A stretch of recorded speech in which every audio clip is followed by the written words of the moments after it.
吃饭。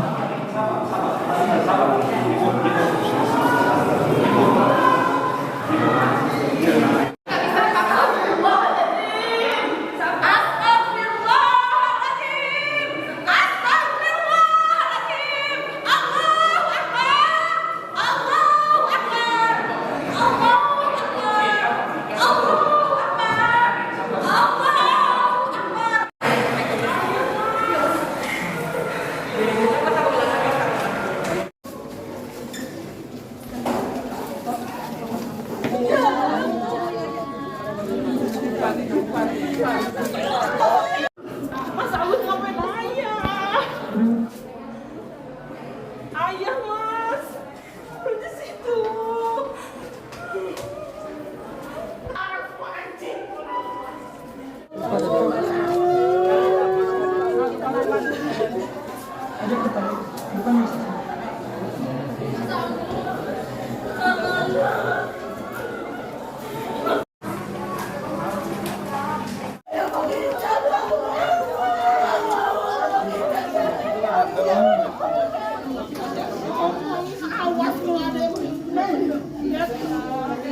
Wah, ngaji maki di sini.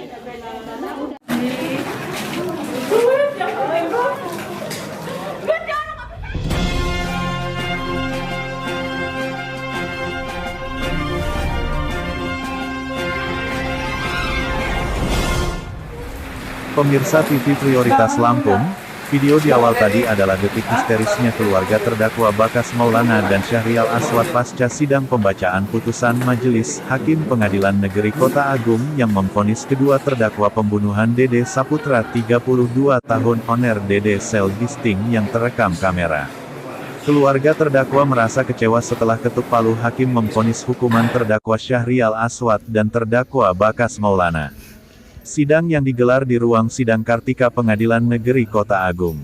Selasa, tanggal 21 Juni tahun 2022 kemarin awalnya tenang dan kondusif diikuti secara online oleh dua terdakwa Bakas Maulana Yuzambi alias Alan, 23 tahun, bin Yuzambi warga Kecamatan Talang Padang, Tanggamus dan Syahrial Aswad alias Iyal 34 tahun, bin Amsar warga Desa Nabang Sari Kecamatan Kedondong Kabupaten Pesawaran. Sidang memang dikawal ketat petugas kepolisian lantaran di sana juga puluhan keluarga korban dan terdakwa hadir di lokasi untuk memberikan support kepada masing-masing pihak maupun untuk mengetahui hasil sidang tersebut. Masing-masing pihak awalnya tak berbuat gaduh, mereka yang di luar persidangan pun duduk rapi di halaman ruang tunggu. Juga saat menonton sidang, masing-masing berada di blok berbeda tanpa perdebatan antar keluarga di luar persidangan. Persidangan dimulai pada pukul 15 waktu Indonesia Barat, dilakukan skor sidang pada pukul 18 waktu Indonesia Barat dan berlanjut hingga berakhir pukul 20 waktu Indonesia Barat.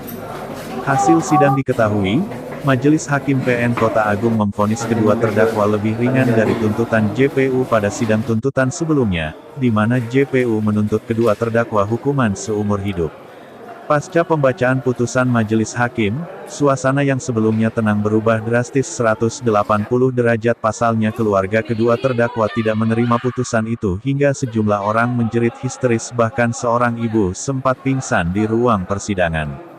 Tak hanya di ruang persidangan, sejumlah keluarga terdakwa yang didominasi para perempuan juga berteriak-teriak di belakang gedung sidang, sehingga suasana haru ketika keluarga itu saling menenangkan. Juru bicara PN Kota Agung, Trisno Johannes Simanulang, mengungkapkan sidang dilaksanakan sekitar pukul 15 waktu Indonesia Barat dan berakhir pada sekitar pukul 20 waktu Indonesia Barat, memutuskan hukuman kedua terdakwa dan menjatuhkan hukuman kepada terdakwa Bakas Maulana Yuzambi alias Alan dihukum 18 tahun penjara dan terdakwa Syahrial Aswad dihukum 17 tahun penjara. Tadi dimulai sekitar jam 15.00 WIB. Dan tadi berakhirnya, selesainya itu sekitar jam 20.00 WIB ya, kurang lebihnya seperti itu. Untuk mengenai penjatuhan hukuman ya, tadi Bakas Maulana telah dihukum dengan 18 tahun penjara ya. Kemudian Syahrial dihukum dengan 17 tahun penjara. Sebagaimana para terdakwa tersebut telah terbukti melanggar pasal 340 junto pasal 55 ayat 1 KUH pidana. yang mana pasal tersebut termasuk dalam dakwaan alternatif 1 penuntut umum. Tadi juga di persidangan telah ditanyakan sikap dari penasihat hukum terdakwa, yang mana penasihat hukum terdakwa menyatakan menolak putusan dari majelis hakim dan akan menyatakan banding. Untuk banding kita ada 7 hari ya Pak ya, diatur oleh undang-undang, diberikan waktu 7 hari, paling lambat 7 hari.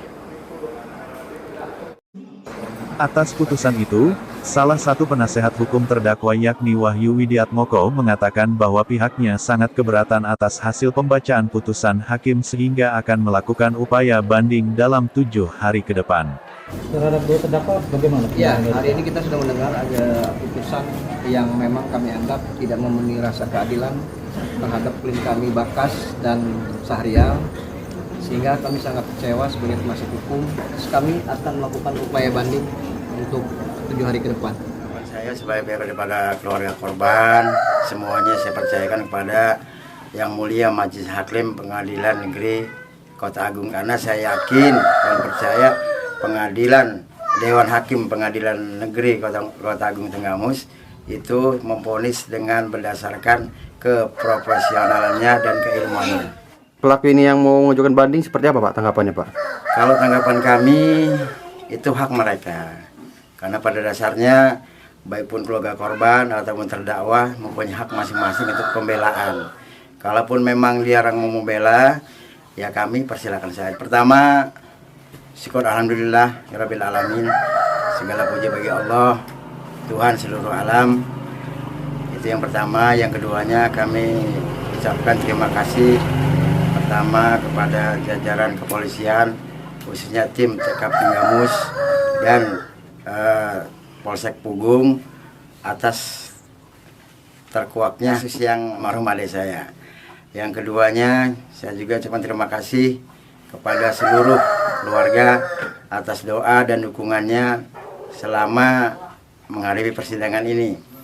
Selanjutnya juga kami juga berterima kasih kepada Yang Mulia Jaksa Penuntut Umum dan juga Yang Mulia Dewan Hakim yang telah memberikan vonis kepada terdakwa sesuai dengan apa yang diperbuatnya.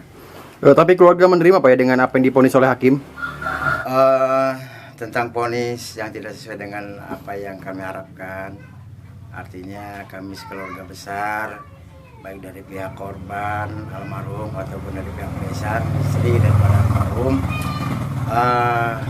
dengan ikhlas dan dengan segala kerendahan hati menerima apa yang telah menjadi vonis Hakim Pengadilan Negeri Kabupaten Tenggamus. Untuk diketahui, persidangan terhadap kedua terdakwa merupakan tindak lanjut proses hukum atas penemuan jenazah seorang pria bernama Dede Saputra di Pekontiu Memon, Kecamatan Pugung, Tanggamus, Senin, tanggal 12 Juli tahun 2021 menjadi sorotan publik. Pasalnya pembunuhan tergolong sadis, setelah korban dibunuh lalu dimasukkan kantong plastik, lalu dibuang ke dalam penampungan air tanah yang airnya digunakan petani untuk menyiram tanaman. Mayat itu ditemukan warga, bahkan video penemuan beredar luas, sehingga kala itu, gabungan Satreskrim Polres Tanggamus dan Polsek Pugung telah berupaya keras mengumpulkan potongan teka-teki itu agar menjadi satu rangkaian utuh mengungkap motif para pelaku pembunuhan pria pemilik konter HP Dede Sel tersebut, hingga akhirnya berhasil menangkap 2 tersangka. Dalam konferensi pers pengungkapan kasus pada tanggal 15 Juli tahun 2021, masih terekam kalimat-kalimat meluncur tegas dari tersangka Bakas Maulana kala itu. Bakas mengaku mengenal korban saat bermain futsal di lapangan Talang Padang sekitar tahun 2019. Korban sering nongkrong di lokasi tersebut karena pemilik futsal adalah rekan korban. Pada awal tahun 2020, ia mulai intens berhubungan saat ingin menukar HP. Korban menolak ditambah uang dan mengajak pacaran. Di konter dia? Oh, di belakang. Udah berapa kali main Bang? Sehari bisa berapa kali? Sehari cuma sekali. Kepada keluarga korban, saya memohon maaf dan sebesar-besarnya atas perlakuan saya. Saya sangat menyesali apa yang telah saya lakukan. Sekali lagi, saya meminta maaf yang sebesar-besarnya pada keluarga korban. Almarhum dan anak saya tenang di sana. Iya. Minta seberat-beratnya. Tim TV Prioritas Lampung melaporkan dari Kabupaten Tanggamus.